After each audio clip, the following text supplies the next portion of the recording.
Hey guys, as promised, this is the testimony video.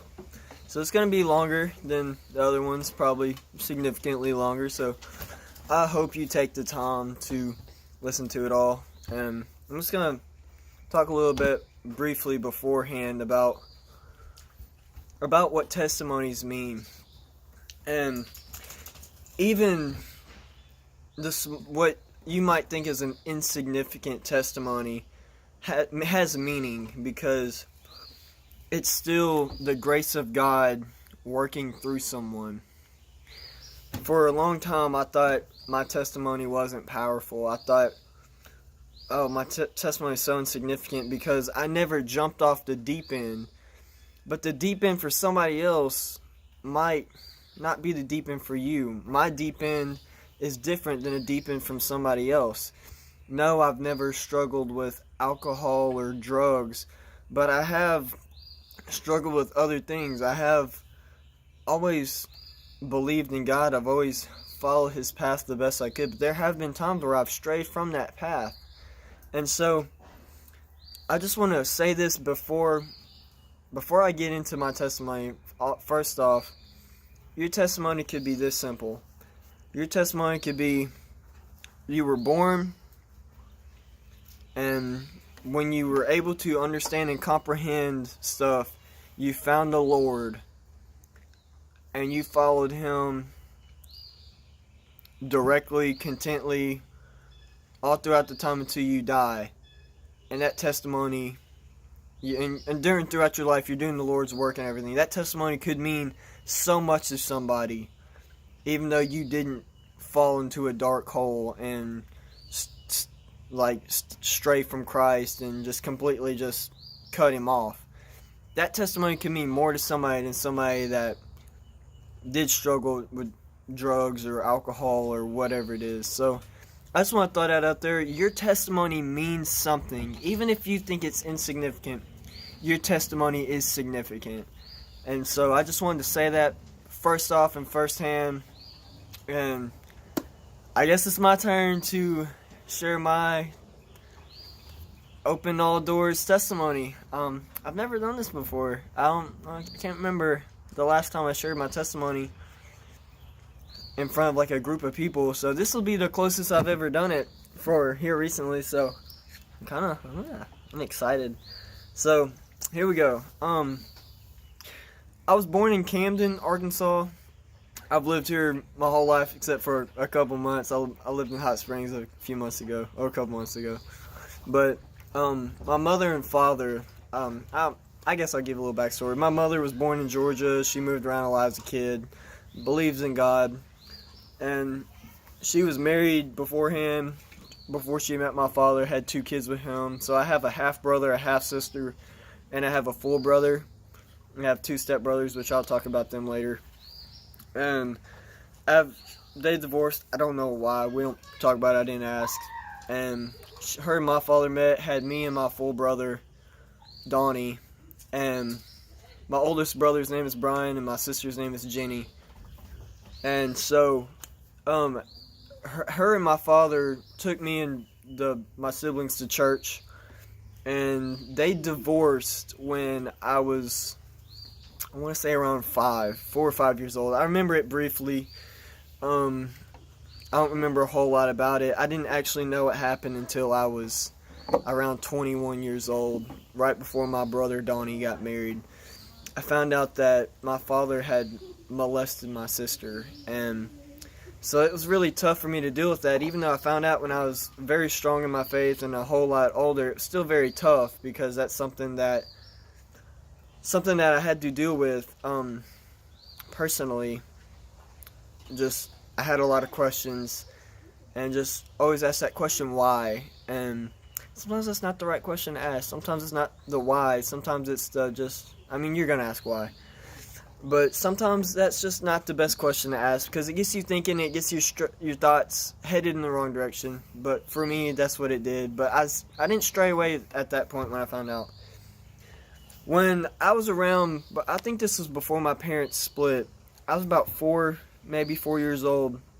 I was going to sing the song I Can Only Imagine by Mercy Me. It's one of my favorite songs ever. And I was going to sing that song, and I asked my mom if she wanted me to be a singer when I grew up. And she said, well, Richard, if that's what you want to be. And I asked my mom, well, do you want me to be a preacher? And she says, well, Richard, if that's what you want to be. And I started to say something else. I don't remember exactly. And she said, Richard, as long as you have Jesus in your heart, then it doesn't matter what you are. That's what I want you to be, as long as you have Jesus in your heart. And I looked at my mama, and I tapped my chest, and I said, I already have Jesus in my heart. So from a young age, I've always known Jesus. It's my first proclamation of faith. And from a very young age, which is so odd to me. I grew up in church when I was young. My mom would take me. And to have a proclamation of faith at such a young age, it's always been, well, how did I understand that? But if you ask your question, how did I understand that? It's kind of putting a limit on God. And so, after my mother and father divorced, my mom remarried a couple years later to this man who manipulated her. He pretended he was somebody he wasn't and kind of forced her into the marriage. And this is probably one of the toughest times of my life from a very young age, because not long about the time they got married, my father was shipped to Iraq, and this man that my mother was with, he was very manipulative. He was an alcoholic, and he was very abusive towards me, my brother, Donnie, my mom, and it was just a hard situation. And with my father being in Iraq at the time, it was just made it just worse, because I just wanted my dad there to make the situation better. Even though I didn't have any idea why him and my mother split. I was too young to understand the whole divorce thing. I was just so concerned. And so that's really the first test of faith I ever had, was during that time. I don't remember a day during that time where I wasn't abused, or my mother wasn't abused, verbally or physically. But, Robert, please stop. Sorry. That's my nephew. Robert, will you go on the other side of the house, please? And, no, put the doggy down, please. Robert, please. Sorry, guys. I'm watching nephews, but they're part of the story too. You'll hear a little bit about them in a little bit. But it was a first testament of faith that I had to really trust God to get me through that situation, because this man had such a tight grip on my family, such a tight grip on our lives, that there's no way we could have gotten through it without God. And it got to a point where one day where we were leaving. Hush, please. We were leaving, me and my mom and my brother Donnie, we were leaving. And my mom was getting just her valuable stuff, and he slammed her arm in her gun cabinet. She was getting her guns, that way he wouldn't take them. And he slammed her arm in the gun cabinet and pinned her against it. And you gotta think, I'm about 7 or 8 during this time, and I snapped a little bit. Like, I don't know, something just told me do something. And I went back to my room, and I came back with a baseball bat, and the guy let her go, and we left, and that was the end of it. They split, and I've only seen that man once since. But to play into that story some more, during that time, my father, when he was in Iraq, he got shot in the left shoulder right here. 2 inches from his neck and 3 inches from his heart, or 3 inches from his heart. So, very lucky man to survive the injury. He came home, and me and my brother moved in with him for a little bit, for I think 2 or 3 months maybe. And he only lived about a mile from where my mom lived, so it wasn't too bad. We needed to get out of that situation for a little bit while it resolved, and he could protect us.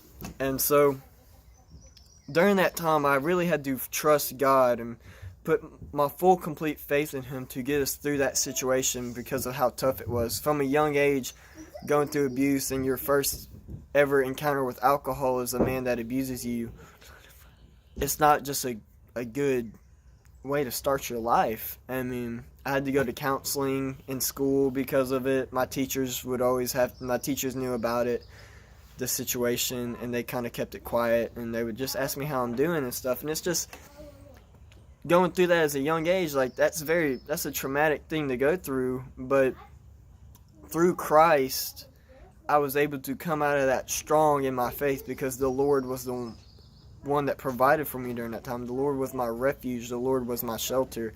I remember praying at night and crying for God just to help, and He did. He gave us the strength to persevere and get through that and learn from that and be stronger because of it. And so now I want to fast forward a little bit. I always went to church throughout elementary school, and in high school I was introduced to pornography, and it had a bind on my life for a little while, and it sucked really bad. I hated it. It's a tough habit to break, and it takes a lot of spiritual prayer and a lot of just focus on the Lord and just accountability with somebody. And you can't do it by yourself. I definitely did not do it by myself. But breaking that chain of pornography that lasted a couple years, 2, 3, I don't know the exact amount of years. But it was tough. It was hard. And it was probably my biggest struggle in my spiritual walk, was breaking that chain and breaking that grip on my life. And the Lord provides. For man, the image of woman is so contorted. The image of men is so contorted. The image of humanity is just so contorted. Everything is sexualized. Everything is changed. Everything is not the way we're supposed to view it. And you get locked in that view like I did.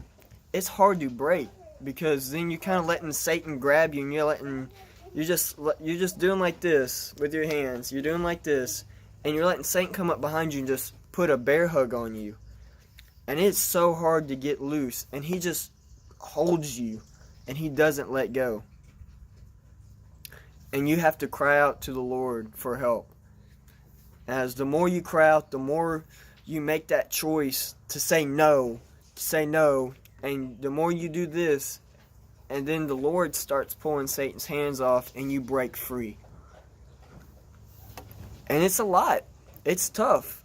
I don't know the numbers, but I know it's a very hard thing for young males in growing up to view women with clear eyes and not cloudy eyes. Cloudy eyes being a lustful view. And it wasn't easy for me to break either. But through Christ, I was able to break it. And not to say like it still is a temptation at times. It is a struggle. It will always be a struggle. As long as mankind exists, as long as sin is in this world, it will be a struggle for all men, or all women, or all anybody, actually, to not have a lustful view on anything. Lustful view not just mean thinking poorly or thinking sexually of a woman, but idolizing anything. And so, to have the Lord in my life during that time, He was able to help me through that and break that grip. And so, that's just one of the biggest things I've struggled with, was that. And here's another big part of my story. It's a proud thing right here. I'm so proud of this. I know you're not supposed to be prideful, but when I was 16, I I had friends in school. I was considered popular. I was an athlete. I guess I went to a small school. Everybody knows everybody. Everybody's popular. But I just felt like I didn't fit in. I went to Super Summer the summer going into my junior year, I think it was, or summer going into my sophomore year. I can't remember exactly what it was. But I felt like God was calling me to do something. And I was just like, God, what do you want me to do? I'm not picking up what you're putting down. And I started talking to my youth pastor, Josh Steed, who was my mentor, and he was my youth pastor during this time.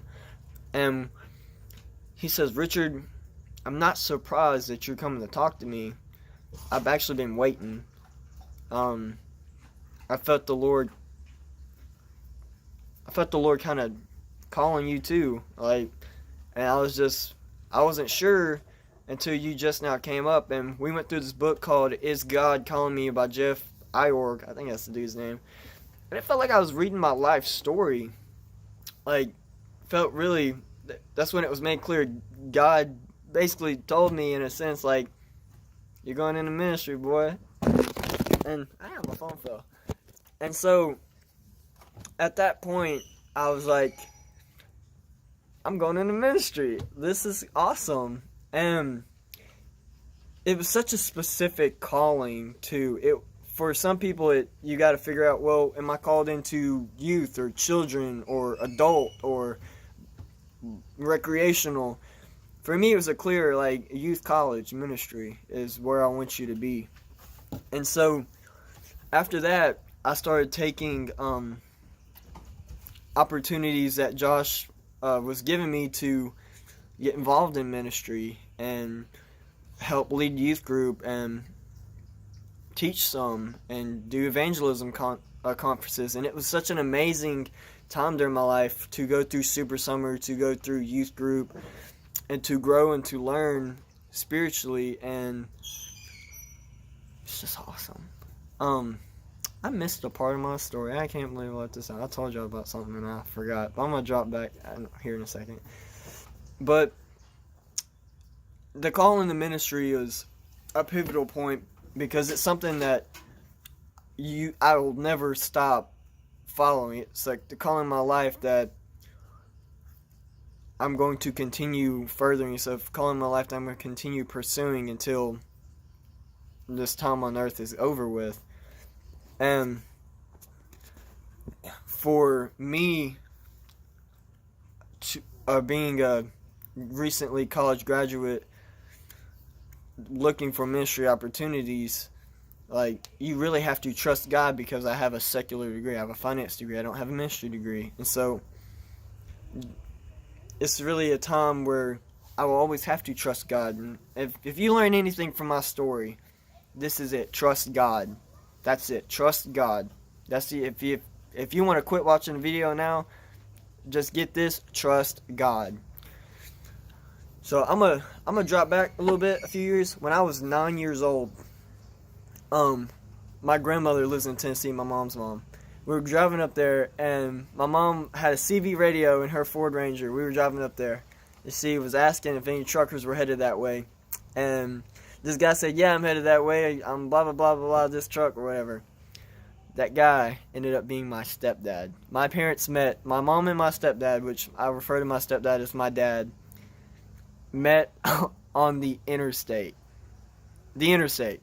That is the craziest thing. I think it's whack. But anyways, that man, no, he's not the most spiritual person. He believes in God. He pushes me to go achieve what I want in life. And he's been my dad when I was, I don't know, probably 11. My father, he kind of left, and it's a tough thing to talk about. I'm not comfortable a lot with the thought of it, but I've gotten way more comfortable than I used to be growing up because I felt like he picked somebody over me and my brother. I think I'm just going to say it just like this. He picked some woman over me and my brother. And that's what it felt like, because I honestly believe that's what it was. And I couldn't be blessed with a better mother. She's helped me become the man I am today, and a better stepdad who has become my dad. I couldn't be more grateful than the people God put me in my life. Even though they're not the most spiritual, influential people, they instilled good qualities in me to learn growing up. That way I couldn't become stronger in my faith. And so, God, thank you for that. But, so now I have two stepbrothers. Daniel, he's 6 years older than me, and my stepbrother Brandon, he, my senior year of high school, he passed away. He overdosed on morphine, and that was real tough for our family. It was just a tough senior year of high school in general. My senior year of high school, I was getting recruited to play football at some small D2 schools, a couple small D1 schools, and I had a really bad concussion, and it threw all my plans just out the window. I couldn't play sports. I couldn't get medically cleared because I kept having headaches, and then my stepbrother passes away, and I was able to play basketball. I was able to get the headaches under control where I could play basketball. My stepbrother Brandon passes away. And it was tough. Like, me and Brandon weren't, like, real close, but it was tough on my family. It's something we talk about a lot. Like, well, not a lot, but something we think about often. Like, tragedy in that sense is tough. It's, you ask questions. But through all that, it made us all grow closer and to take a different outlook on life, because life is so short. You don't realize how short life is in comparison to, like, eternity. So senior year of high school, concussion, throws all my plans are whack. I started to question God just a little bit, and God made me realize quick, like, hey, I have a plan for you, just trust me. And so I did. I trusted God. I got licensed to minister in June of 2015 before I went to college. I went to college, University, Washita Baptist University, Christian Studies major. Made some great friends, took some ministry classes, and were very helpful to my experiences. And then November of 2015, I started doing some ministry work at First Baptist Church Camden, and I was able to help grow my ministry and learn a whole bunch about just ministry in general. And then I go through my freshman year of college, and I start feeling God to call me again. And so I was like, well, okay, God, what's the plan? I transferred schools. Southern Arkansas University. I always had a passion for sports. I got recruited to run track out of high school, and I turned it down. I wanted to go to Washita. I went to Southern Arkansas University. I ran track for 3 years. I continued doing youth ministry at First Baptist for a little bit, and then track started getting in the way, so I started focusing more on track. And my sophomore year of high school, I met this girl named Morgan Jolly. She's one of the most influential girls or women I've ever met in my life, and we fell in love, boys and girls. We dated for 2 years and 3 months, and I started going to her church. She goes to New Life Community Church in Magnolia. I think she still does. But we got involved in their college ministry and helped lead that group and grow spiritually together. And then my senior year of college, I take that back. My senior year of high school, we got my nephews, Robert and Jeremy. We had full custody of them, adopted them. My oldest brother, Brian, didn't take care of them, so we have them now. So that's an adventure. And it's crazy at home with the boys, and I started drifting away from God some, and I took on a position. I was going to get my master's. I was going to be a graduate assistant, and I was kind of just not listening to God. I felt God calling me to go one way, and I wanted to go another, and it led to me not leading Morgan and me becoming a different person because I wasn't going towards the Lord, and we broke up. And I'll take a blame for it.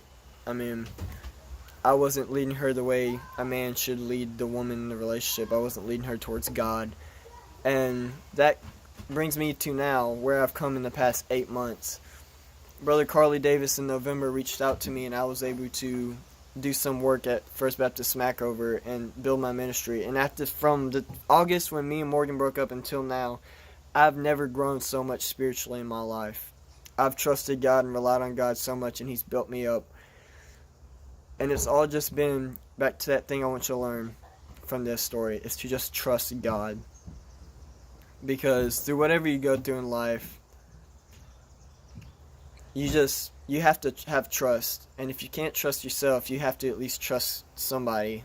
And throughout my life, it's been hard to trust people. Friends have come and gone, girlfriends have come and gone. The only thing that's ever been there is God. So, on this video, I'm going to close it up with this. Throughout my life, I've gone through tough times. I've gone through uncertainty. I've gone through doubts. But I've always known God was going to provide for me. And through that, I trust Him. I love you guys. I hope this video impacts you the way it has me, just reminiscing and looking back at it.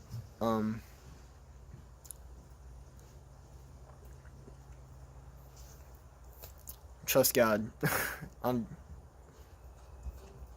just a little in awe of what God's done for me through the past few months and the past 23 and a half years. So, thank you guys for tuning in. We'll be back in 2 Timothy next time. Love you guys. Trust God. Bye.